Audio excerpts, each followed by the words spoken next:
So if you have a Dyson Ball Animal 3 vacuum like this one here, you probably know that it has two filters. Filter A is in here in this cap. Filter B is in the ball on the bottom on the, what I would call the right side. That's if you're facing the vacuum, the left side if you're behind it. But it's the side with this purple cap here. Both of those filters are washable. And I have a video explaining how you would remove the filter and then wash it. It takes 24 hours because the filters need to completely dry. If those filters are looking a little bit grungy and grimy and you don't want to wash it again, you can go ahead and buy new ones. You can buy them from Dyson for about $40 to $50 or from Amazon from a third-party reseller for about 20, maybe 15, 20, something like that. The third-party ones seem to work fine. I've done it many times, but you could do your own research there and pick what you want. This video is going to be about how to replace the filter after you buy new ones. Again, there's a video about how to wash the filters if you want to go ahead and do that. But if you've been washing the filter for a year, 2 years, whatever, you may just want to go ahead and replace it. Okay, so first step on replacing the filter is removing the canister. We do that by pushing this button here, cantilevering that out of place. And now we have the canister. To get out the filter is very simple. You want to look for the front and pop this open. And now you can remove the filter. This is actually the new one. I just bought it and I'm installing it for this video. You can see it's out of shape from shipping. It looks exactly like the Dyson one. And what you want to do is just pull out the old one. In this case, we'll be throwing it out instead of washing it.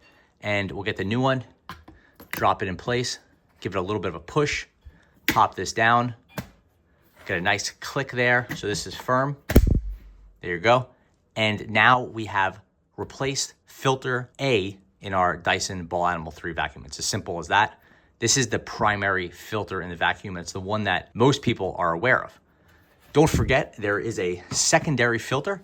And anytime you buy a filter for the Dyson Ball Animal 3, it will include both of them. So you'll buy a filter kit. Sometimes they will include an optional hose. Since this is the other piece of the vacuum that tends to wear out, not all the filter kits do. If you buy one with the hose, I would expect to spend about $25 to $30. If you're buying just the filter A and filter B, then that kit will cost you about $15 to $20. Okay, now we're going to filter B. That's the one in the ball here. You want to just get this piece and you're going to twist this. It could be a little bit firm to remove, so you have to apply some pressure.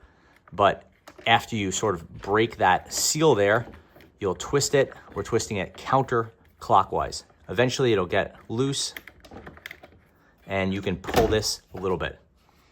Here's that new filter I already installed, but we'll remove it and put it back in place for demonstration purposes. You'll see here, there's a little bit of a groove right here. So what we're gonna do is get it with two hands and we'll twist it counterclockwise to remove it. Filter comes right off. In your case, you'll be disposing of the filter. This is my new one, so I'll put it back in place. Basically identify this little piece right here, and we're gonna use that as sort of the key as we're putting it in. Put it around here. Try to see where it fits. It'll only fit in kind of one spot.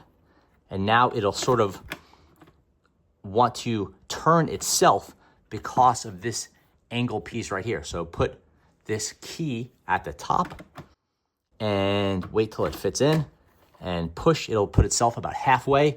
Now turn it clockwise till it locks. It won't be a click. It'll be just a little kind of pop sound. Put it back in and listen for that. That's it, it's locked in place. Now you want to get the ball and you want to put this back on. This is honestly the hardest spot because you need to line up this nut right here with this bolt. And since you can't really see what's going on in there, it can be a little bit hard to find, but just try to line up the outside of the ball so that it looks like it's essentially parallel with this, is parallel with this. And now it'll grab. You won't cross thread it. I have never felt like this is gonna cross thread. So as long as it's turning and you feel some resistance when it's turning, you should be fine. make it nice and snug. It'll click. After it clicks, that means you're done, and you don't want to try to tighten it anymore. Now we get the canister, put that back in place. We'll line up this handle right here against the column and give it a nice firm pop. And now filter A is in place. That's great. Filter B is in place. That's great. And we have successfully replaced the filters on our Dyson Ball Animal 3. And now you're good to go until your next filter washing. Thanks for watching.